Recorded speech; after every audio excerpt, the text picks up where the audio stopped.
Welcome back to my channel. My name is Nayri, also known as Wedding Fashion Expert. This week we're talking about alterations part 2. I've done a previous video on alterations. There were some follow-up questions and some things that I wanted to add. So here is a part 2 on alterations, everything you need to know.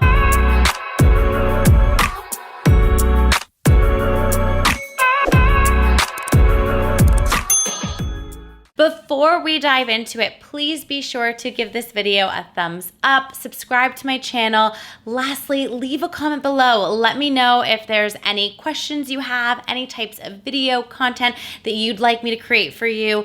I am here for you, guiding you, leading up to your special day. For those of you that are new to my channel, welcome. I'm so honored that you found me. Just a little bit about me. I am a bridal stylist, wedding fashion expert, buyer at LOVELLA Bridal, located in Los Angeles, California. I've been in the industry for over a decade. I'm completely and utterly obsessed with what I do, and I love educating and teaching, and that's why this YouTube channel was created. For more, you can follow me daily for content at Wedding Fashion Expert on Instagram. Alrighty, let's dive right on in. Chelsea commented saying that she really hates bustles and that she has a really long train that she would love to be captured in photos. Is there any suggestions that I have when it comes to bustling and the look of it, all that jazz? So when it comes to bustling, keep in mind that the bustle, for those of you who don't know what a bustle is for functionality. It takes the train, so the really long fabric that follows you as you walk, that's called a train.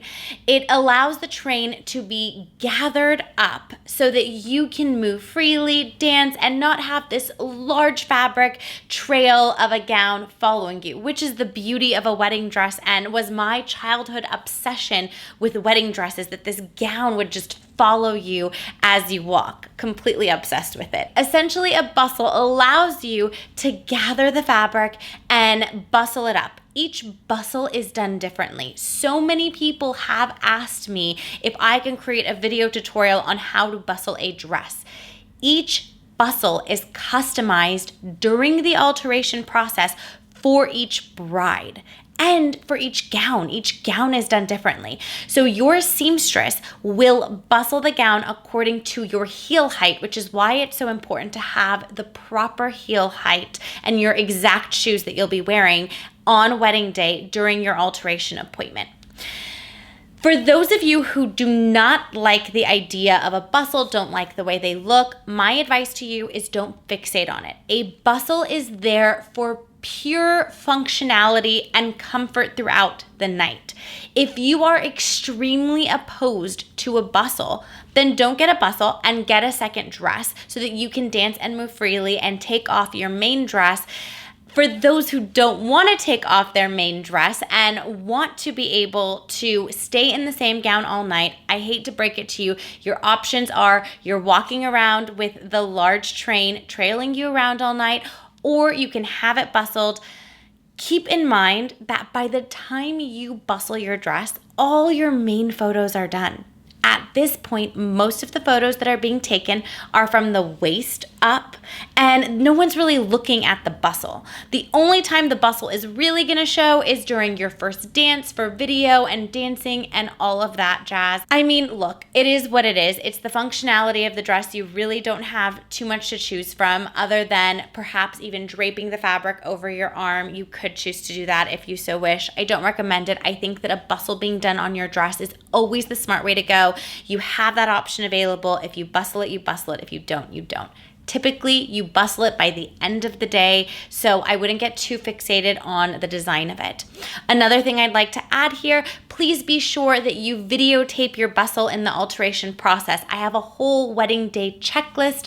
I will link it below in the comments for you. Definitely take a look at the checklist, and it has all of that. You want to video how to properly bustle your dress and show as many people as possible. If you're just having one person be responsible for it, the likelihood of it not going so well is very, very high. So share it with everyone, take video, also take a video on how to properly zip you up or lace you up in your dress so that people know what they're doing. And just in case your friends can't come with you to your appointments, you have the video. You don't have to stress anybody out with their work schedule. They'll know how to do it based on the video that you take. Another thing that was addressed during the previous video on alterations is how to keep your dress clean throughout the alteration process. So 2 things here. Keep in mind, every time you put on your dress, these dresses are like a pair of jeans. Or a pair of pants, right? You put them on in the morning, they're nice and snug, and as you move throughout the day, they stretch. It's an article of clothing at the end of the day. That being said, the longer you stay in your dress in alterations, the more you are stretching it. So be mindful of that. The more you walk around in the dress, you are making it dirty because you're picking up dust. No matter how clean a bridal store is, there is always dust to be picked up. So I do think that it's very smart that you walk around in your dress, you sit in your dress, you feel it out, but try not to stay in it for super long periods of time because you are stretching it. So stay in the dress as necessary as you need to in terms of time frame. A lot of times if I need my bride in her dress for a longer period of time, I will just unzip it so that we don't continue stretching it. If we're doing accessories, although I highly recommend that you do accessories prior to your alteration appointment, typically alterations are done 2 months before your wedding. You'll be very, very limited in accessory choices if you're only doing it 2 months before the wedding. So you want to keep that in mind. Let's also address that when you go in for your first fitting, you want to maintain the body that you had at your first fitting up until your wedding date. You want to maintain where your body is at in terms of weight, dimensions, as much as you possibly can leading up to the wedding day. If your body fluctuates, gaining weight, losing weight, bulking up, gaining more muscle, doing lots of squats, the dress fit is going to change. That being said, the seamstress will need to do more labor on it, and you are likely going to have to pay more. So you definitely want to get to wherever you want your body at for your wedding at your first fitting to be confirmed, and try to maintain that as best as you possibly can, or else the work will have to be redone on it. So you definitely want to maintain it, and you do want the dress to be a little bit more snug than you feel comfortable because, like I said, the gown does stretch and give throughout the day.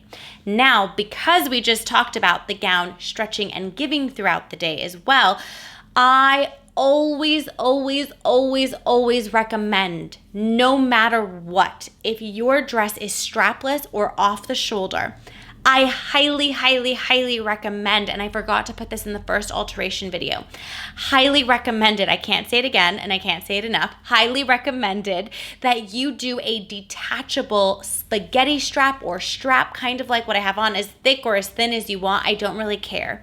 The reason why I recommend a strap, because these dresses give and they expand throughout the day based on your body heat. Now, some bodies bloat throughout the day, so as the dress stretches, your bloating matches the size of the dress and you're good to go. But for some of you who may not bloat, or the gown is just stretching at a rapid pace, you want to have a backup of having a strap so you can go into the reception, dance, and be comfortable and not be that bride that is constantly pulling up her dress throughout the reception. So please do yourself a favor, pay the money, have that backup prevention plan in place to have a backup strap that is detachable. Highly recommended. You want to be comfortable as you move throughout the day. And also, for brides who have a larger bust and chest, you need to be realistic on the way in which strapless dresses are going to be able to hold up the weight of natural boobs. This is something that we come across all the time in the alteration process, is that a bride has changed her mind and no longer wants to wear a strap, but her natural breasts are so heavy, the dress is being pulled down. So you need to be realistic on your expectations. Again, it is an article of clothing, so your expectations need to be realistic so that this gown and your seamstress can meet the needs of your aesthetic along with what is going to functionally work for you on wedding day. I hope that you found this video helpful. If you have any follow-up questions to this video, and I will also link part 1 of alterations below as well, please be sure to comment, let me know. I'm happy to create a part 3 of anything else that I think about or that you may think about. Please leave a comment. I'm happy to address it for you. Wishing you all a beautiful rest of your week, and I will see you in next week's video.